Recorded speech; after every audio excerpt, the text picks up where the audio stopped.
आज आपण इथे फ्रेश आणि पौष्टिक असं नारळाचं दूध बनवणार आहोत।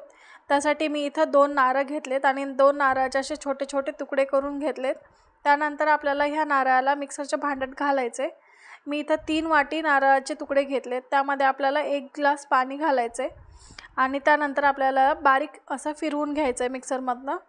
त्यानंतर मी इथे एक काचेचं भांडं घेतले, त्यावर आपल्याला आता एक चाळणी ठेवायची आणि त्यावर आपल्याला एक कॉटनचा कपडा किंवा मलमलचा कपडा ठेवून आपल्याला हे मिश्रण गाळणी वाटे आपल्याला गाळून घ्यायचे। एकदा गाळून झाल्यावर परत तुम्ही असंच त्याला दुसरी वेळेस पण पाणी टाकून गाळून घेऊ शकता। मी इथं सगळं एकदाच गाळून घेतले।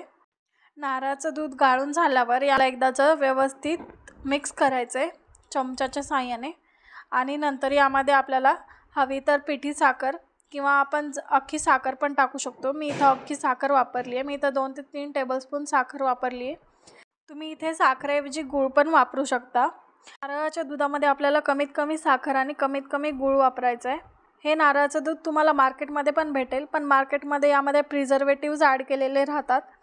त्यामुळे ही रेसिपी तुम्ही नक्की घरी ट्राय करून बघा आणि तुम्हाला आवडली असेल तर कमेंटमध्ये नक्की सांगा। चॅनलला लाईक, शेअर आणि सबस्क्राईब करा। थँक्यू।